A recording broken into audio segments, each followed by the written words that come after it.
Hello everybody and welcome to the Green Path. Please do come in all you excited young things and get comfortable.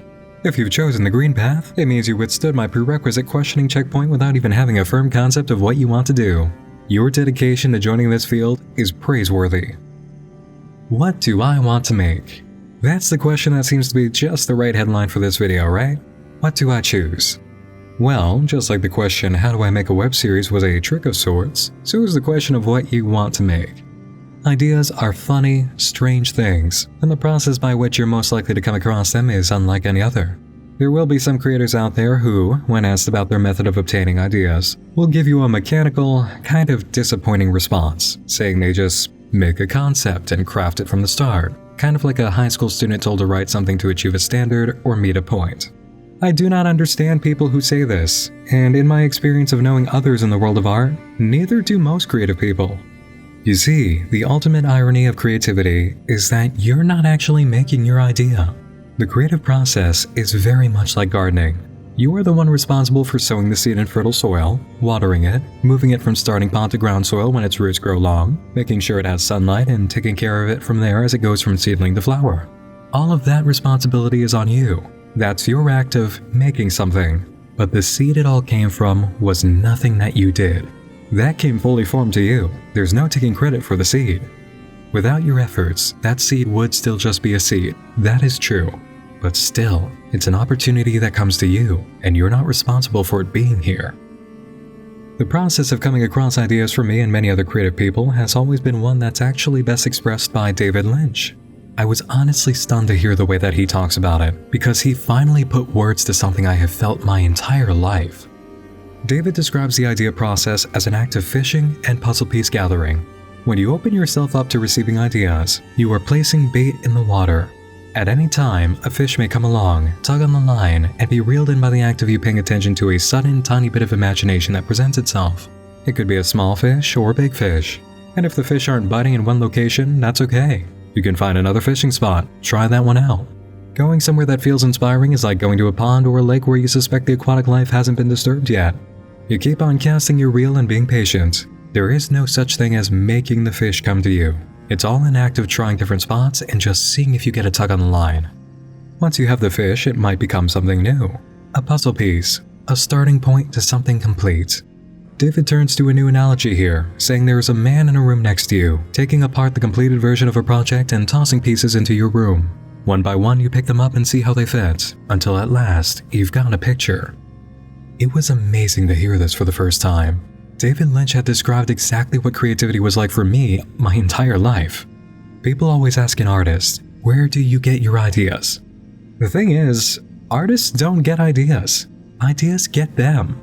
Most of the time, your ideas are going to come to you. It's only when you've grown that plant to the point of having all manner of leaves, branches, vines, or tendrils that you begin making decisions by guiding its growth, trimming off pieces, or encouraging specific parts of development. You only gain creative control past the point of birth. Sometimes the puzzle pieces that land in your room don't fit because they're from two faraway sections of the puzzle, like a top right corner and a bottom left. You need other pieces to make that bridge between them and uncover images that make sense. At other times, you'll get pieces from another puzzle entirely, even if you didn't realize it at first, and you need to place them aside for a while. It's a lot like a common expression about dating. You find someone when you're not looking for them. Ideas and characters, they find you when you're not directly on the hunt. But some people do work like hunters, and it beats me entirely how that happens.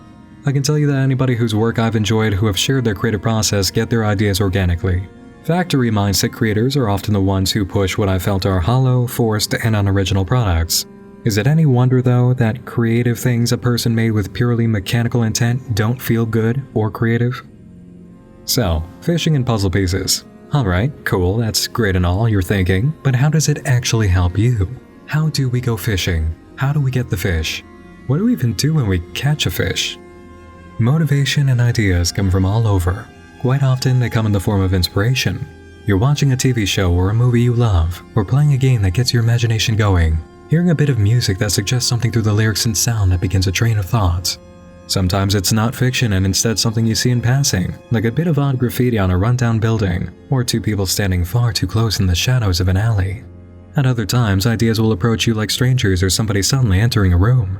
With your mind calm and unfocused, a thought takes advantage of your mental state and walks right in, pushing all others aside. These are the two ways that ideas seem to strike: inspiration and invitation. You can be inspired by stimulus from the outside, or you can be visited through an open mindset that invites ideas to come to you.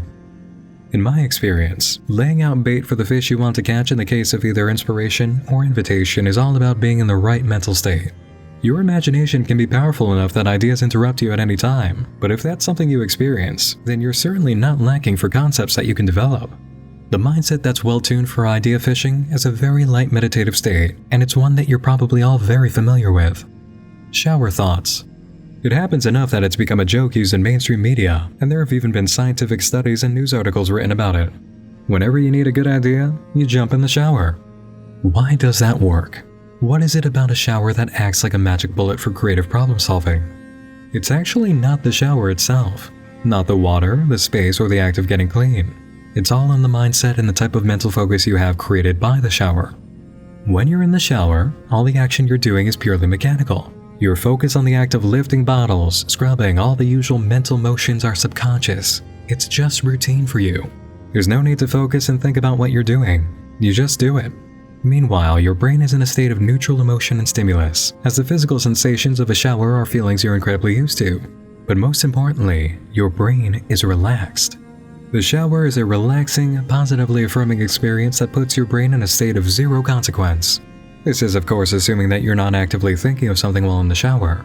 In that case, you won't be in the light meditation state because you're focusing on something. Putting the brain in a state of concentration closes it off to being visited by other ideas. The brain has a task it needs to complete, so it's going to hone in on what's occupying your thoughts for the purpose of problem solving. But when your mind is in a state where you are just active enough that you aren't bored and are completely comfortable in the moment, you could reach that open plane of light meditation and experience ideas. The shower mentality is the same thing you experience during an afternoon of raking leaves with a cool temperature. It happens when you drive somewhere without a need to reach your destination at a certain time and you have no traffic or stoplights around you. You get it while sitting down for lunch in a quiet place, absent-mindedly eating while looking at your surroundings. It can be achieved very easily by taking a walk in a calm area. You can even experience it by being a passenger in a car, train, or plane, though it is admittedly a bit harder as you're not occupying your body, so boredom can occur. J.K. Rowling has shared in many interviews that the idea for Harry Potter just fell into her head one evening while riding the train home, a perfect example of the light meditative state resulting in somebody catching a big fish. The mind must be open and unoccupied on the level of concentrated thought. Routine actions you don't have to think about, like the steps taken during a shower, the raking of leaves, the simple forward momentum of one leg after the other while walking. Anything that takes just enough action to be unconscious behavior can be enough to quiet your subconscious thought and let the rest of your mind wander. It's during these moments, in these calm, peaceful, unfocused moods that inspiration likes to strike. Ironic, isn't it? Focused thinking is, at the beginning of the creative process, the very enemy of creativity. So how do ideas come when you achieve the mental state of the shower or going for a scenic drive? The invitation event is best explained first, because it's the easiest. When your mind is open, it's inviting ideas to fall into your head, like the initial concept for Harry Potter did for J.K. Rowling, and how ideas often come to David Lynch. It may seem wild and not make a lot of sense when something just strikes you with no major affiliation to your environment, but it does happen. You could be sitting down for breakfast with family in a town you don't often visit at a restaurant you've never been to, and right in the middle of grabbing a fried potato, a scene unfolds in your head, dropping all sorts of emotions and information about the characters you're seeing in your brain. It happens so fast and so intensely you get goosebumps and know that you've caught something big. And then you weird out your father and your uncle by immediately asking for a pen and a napkin so you can write down as much as you understand from that first view of story. Inspiration events are much more common for people and make a bit more logical sense. Suppose you're taking a walk along a street with a bunch of small local businesses. Your mind is empty.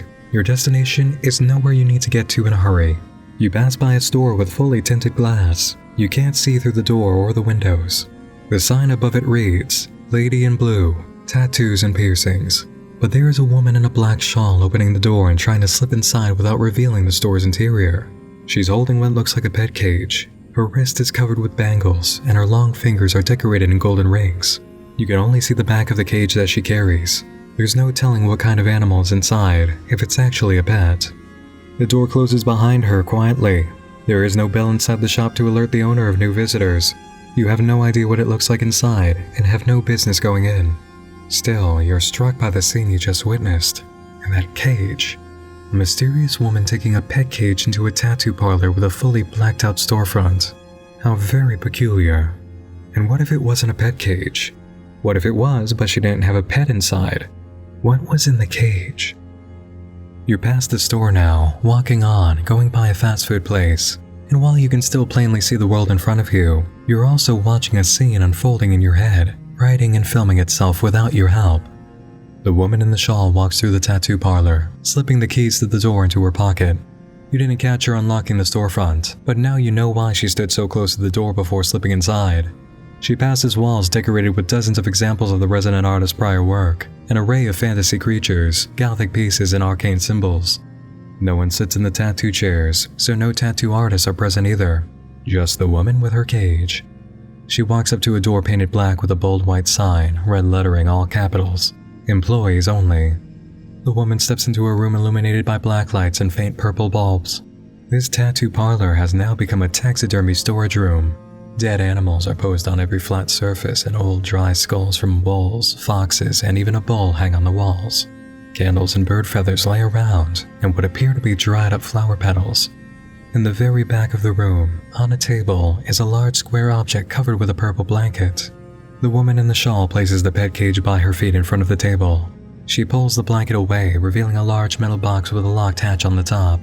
She puts a small key in the lock, turns it, pulls it away. The woman reaches down and opens the pet cage. Her hand goes in, and after a moment reappears holding a rat that seems to be sedated. The woman lifts the rat above the metal box, holds it right next to the hatch. She opens the hatch just enough to slip the rat inside, then closes it immediately. We hear a scratching sound, followed by squeaking noises. The rat is waking up. Something that can't quite be described is heard inside the metal box next, and the sounds made by the rat become a clear sign that it's not only awake, it's panicking. And just like that, the scene ends. You notice you've slowed down in your walking and have stopped at a telephone pole. It only seems appropriate to lean against it and stare at the ground for a moment. Just like that, inspiration struck. And even if the woman entering the tattoo parlor was only an employee stopping in to show her boss the chihuahua she adopted, you've just had an idea. You don't know if it's going to include a taxidermy room, or a woman in a shawl, or what, but you've seen that box, and whatever's inside is part of a story that you really, really want to tell now. Sometimes inspiration comes that fully formed, and other times it comes in little pieces that sub the reveal of bigger ideas, like a conceptual sort of breadcrumb trail. It can even be something you think is incredibly dumb at first. Let's say that you're hanging out at the mall food court now, finishing up a meal. The giant TV that's always playing the news is showing you some horrible tragic thing, which seems to be the case every time you come here. Today, your presence at the food court has caused a local college to be evacuated after a gas leak that started in the basement. That's not the end of the tale though, as the news anchor states there was allegedly a body discovered in the basement of the school near the source of the leak. Officials have yet to deliver a statement confirming or denying the claim, but it's very clear that students and faculty are not being allowed back in, and the police presence on scene seems to be a little bit heavy for just a building safety issue. Interesting, sure, but you've got stores to wander around in for 15 minutes without buying anything from, and you're done eating, so you get up, toss your trash, and leave your tray in the appropriate place.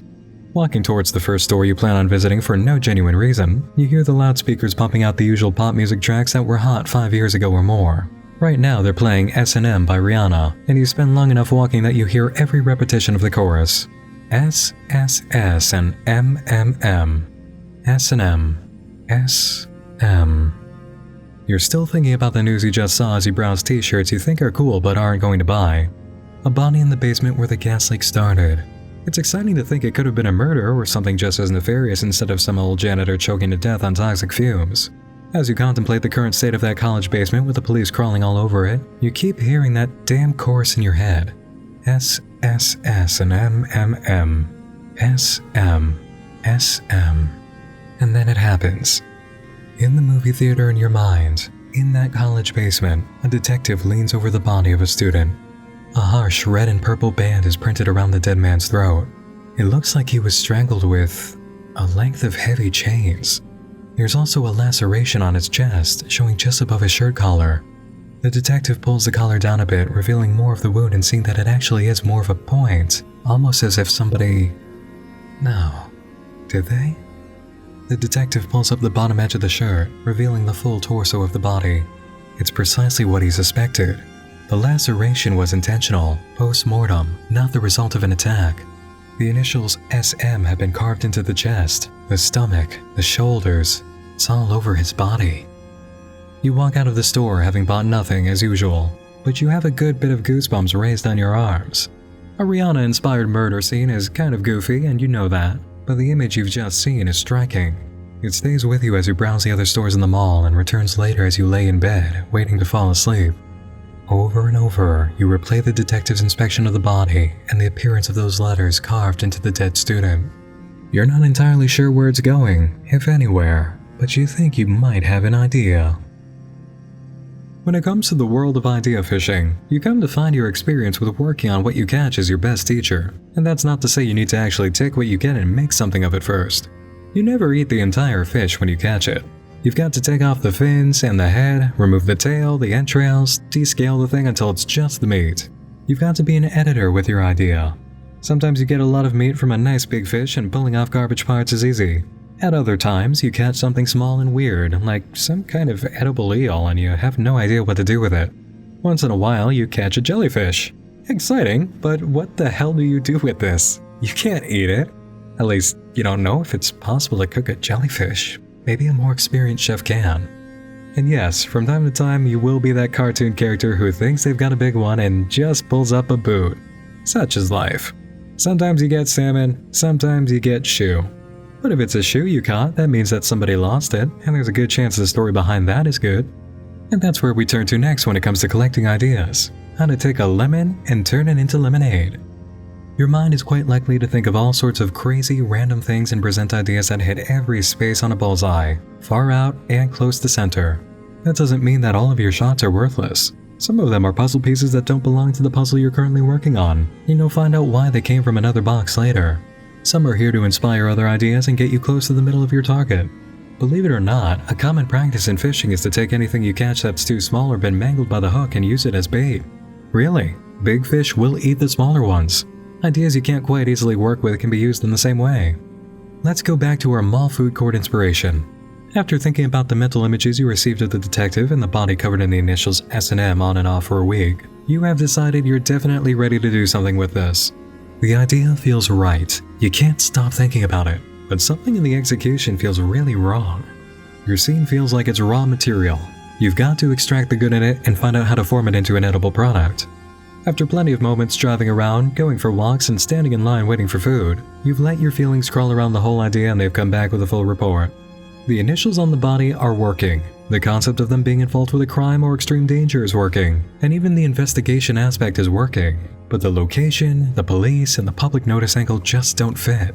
Something to do with college students can work, you've got that sense, but everything with the whole gas leak and professionals are useless to you. Just not working out. Honestly, you don't even like the idea of somebody being strangled with chains anymore. That just kind of feels hokey. So, all those pieces that no longer fit are the fins, tail, head, and scales on your fish. You've identified the meat, and as it turns out, there's just not enough of it to constitute gutting and frying this thing, so your only option is to put it on the line for bait. The anticipation that comes with putting heavy bait on a hook and waiting to catch the big fish you're positive will come now is not really that fun. I know it too well. At times you'll wonder if it's worth it to just reel what you've already got back in and try to fry it into something edible. You could make it work, right? It's not like you caught a jellyfish and you're a decent enough cook. But no, if the idea is too small and it doesn't feel like a puzzle piece that was just dropped in your head as part of a bigger picture, then it is bait.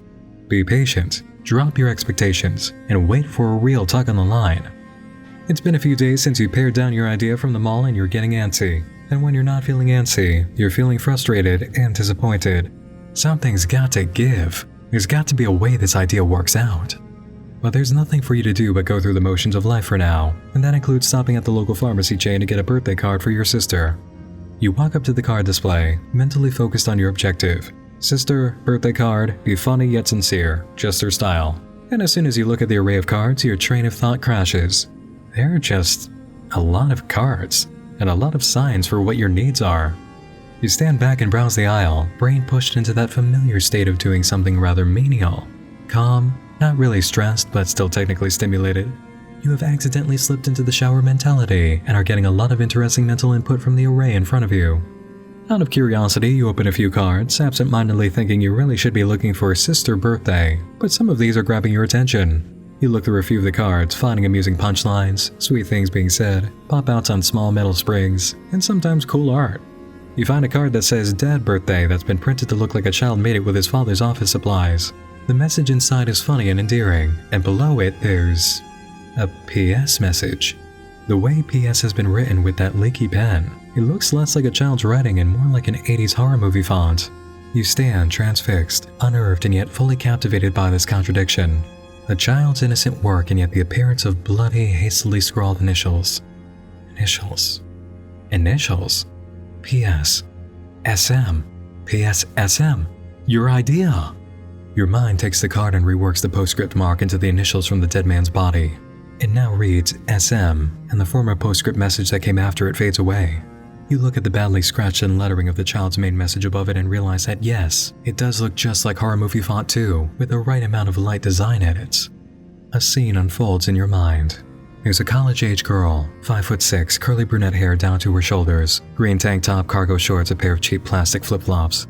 It's 10 a.m. She's on her way out of the house where she still lives with her parents to get breakfast on the road at a coffee shop. It's a Friday and her schedule is clear aside from hanging out with a friend later. The mailbox is attached to the side of the house. You can't walk out the front door without seeing it directly on your left, so knowing the status of the mail is always a subconscious thing for members of the household.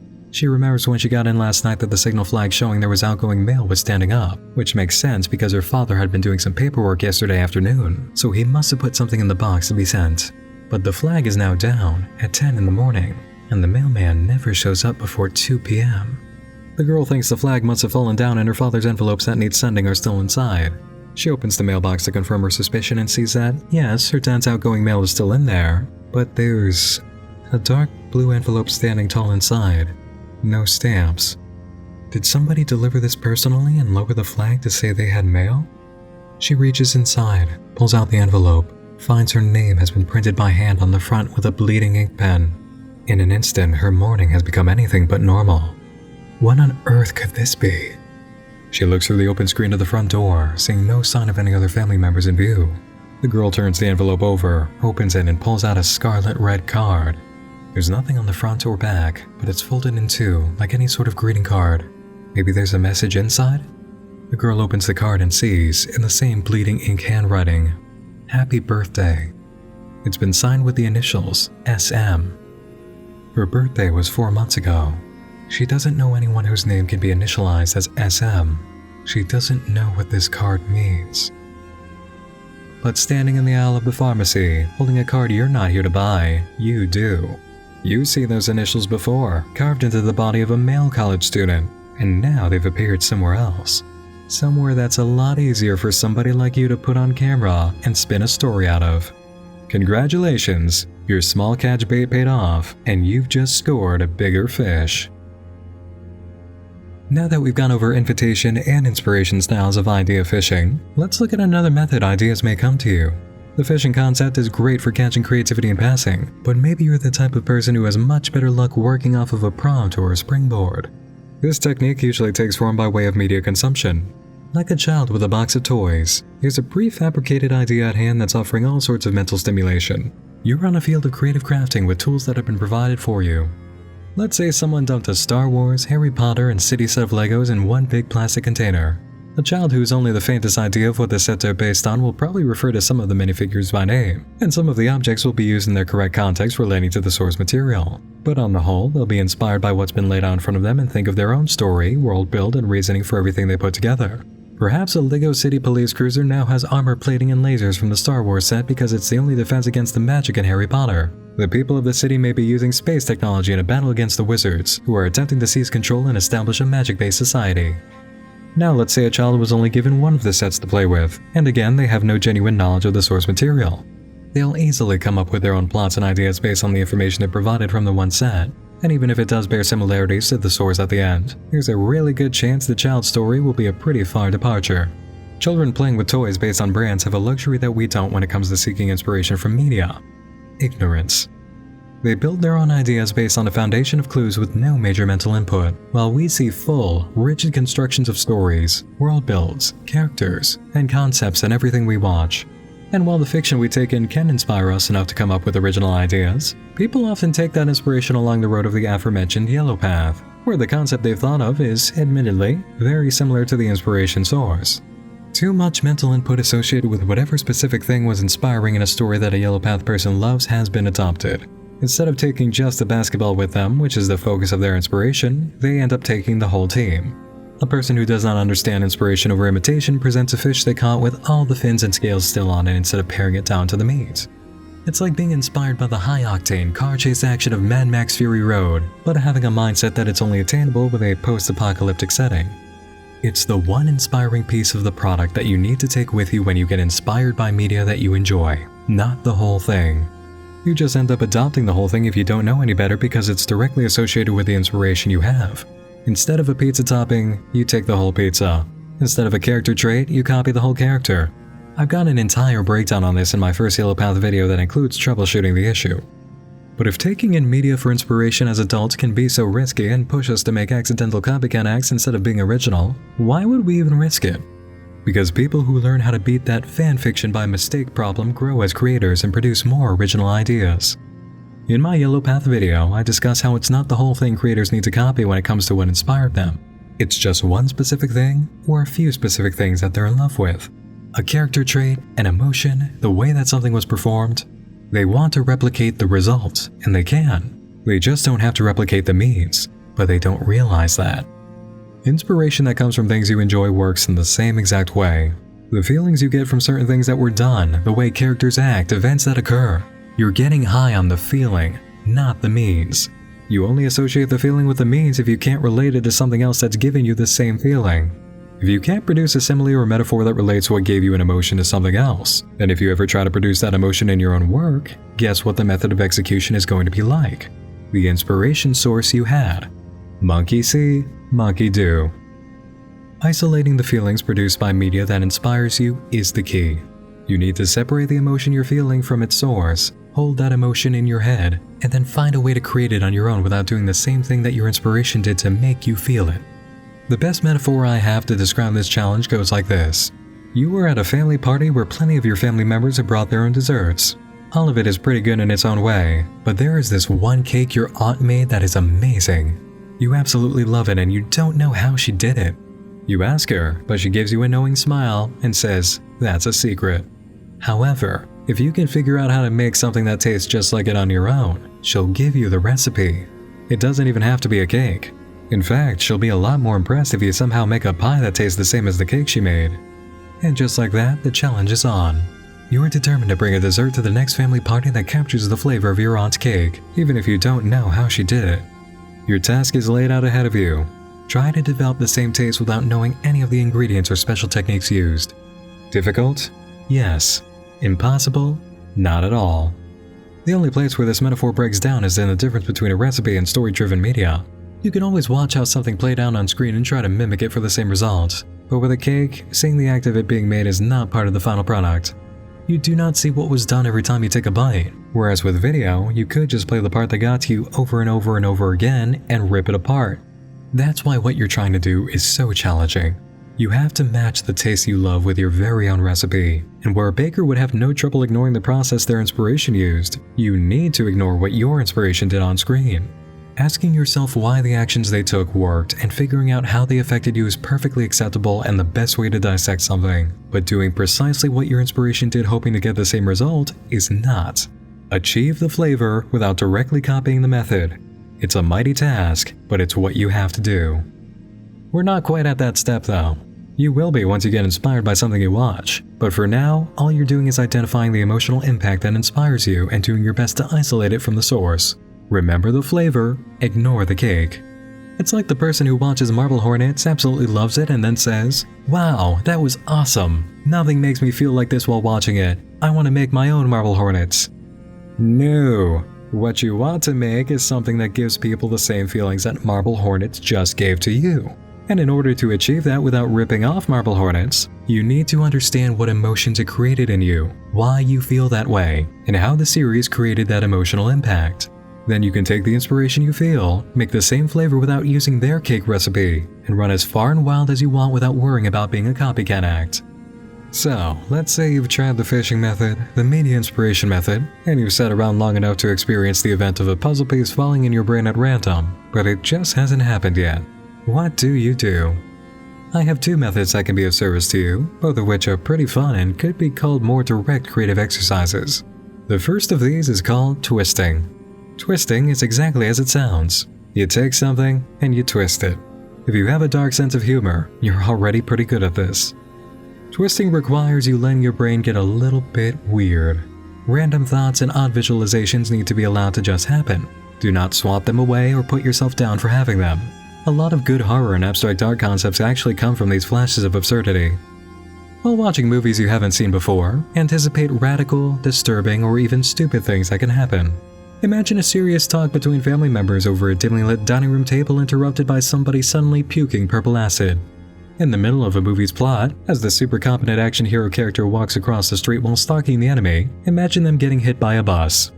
Next time a character has a moment gazing into a mirror while contemplating their situation, see the reflection suddenly lean through it, grab their head, and kiss them firmly. Get wacky. Let your brain play with anything and everything. Look at posters and advertisements and watch them melt. Point your eyes at the space where the top of a wall meets the ceiling and watch blood drip slowly through the crease. Pull a coffee mug out of your cabinet, look inside to make sure it's clean and see an eyeball staring back at you. Look at your closet door the next time you're lying in bed waiting to fall asleep. See the psycho killer burst through it. How did they come in? Did they break the door down, tear it open, or did they creep in slowly? Are they wearing a mask or a helmet? What kind? What does it look like? What else are they wearing? What kind of weapon do they murder you with? Why are they trying to kill you? Is it fast or is it slow? Do they make sounds as they do it or are they quiet? The next time your phone vibrates with a notification, think of a message you can receive that would make you freeze in place. What does it say? Do you know who sent it? Do you know why? What if it's an image? How about a video clip? Do you ever look at the walls and see thick, wild vines growing out of them like a pair of scissors punching through a piece of paper? Maybe you should try it. Go to the bathroom or kitchen sink. Turn it on and wash your hands. Tell me what color would really freak you out to see come from the faucet and spill over your fingers. Does it hurt?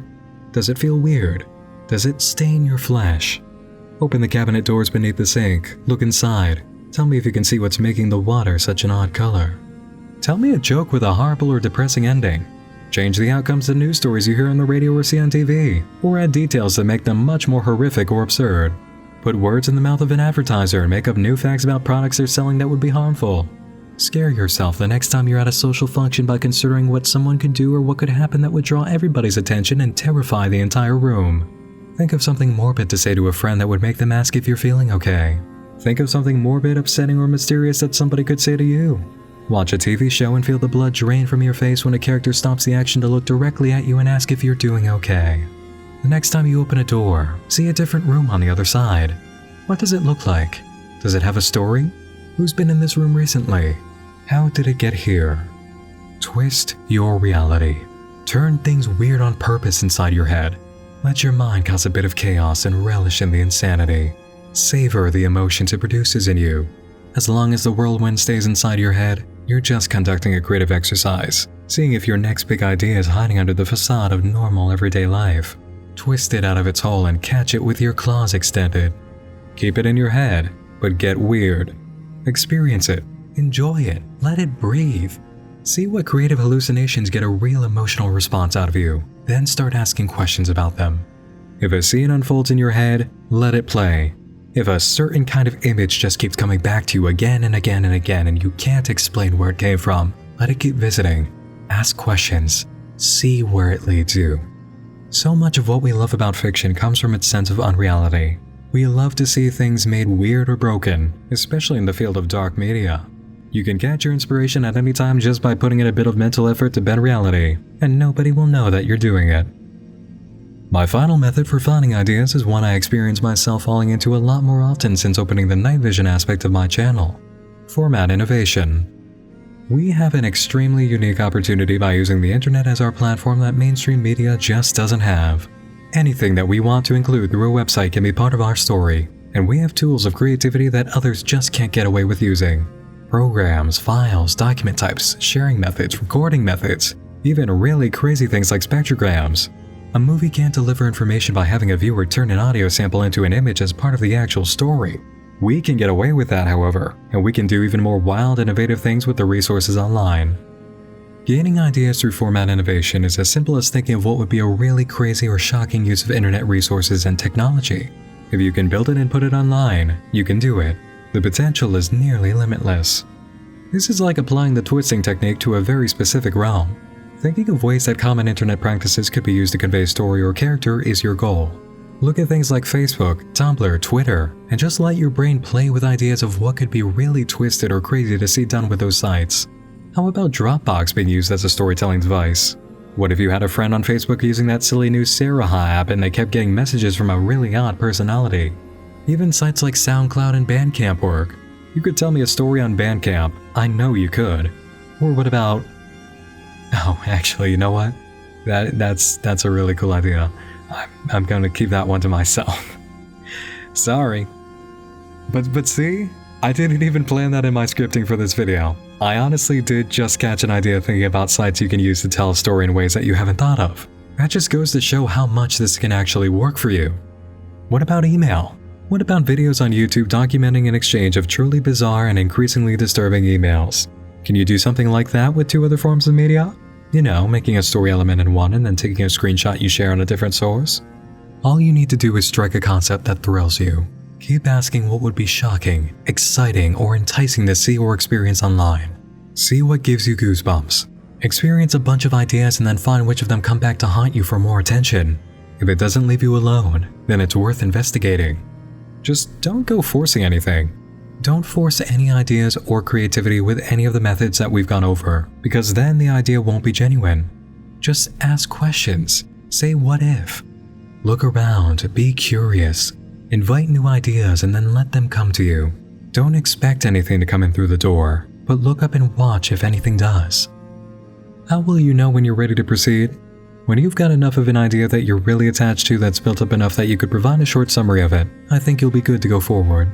It doesn't need to be a complete storyline or even halfway there, but if it's about 25% of the way, I'd say that you're good to continue. When that happens, you'll head to the yellow, blue, or red path, depending on the nature of your idea.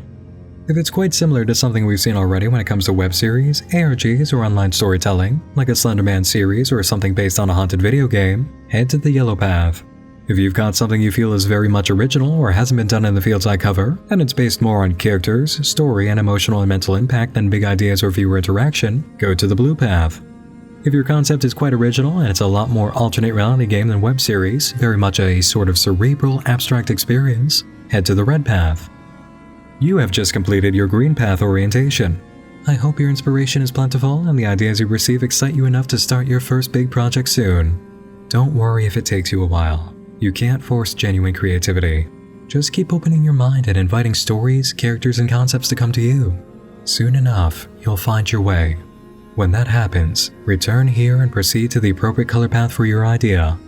I'll be waiting, and I look forward to seeing you again.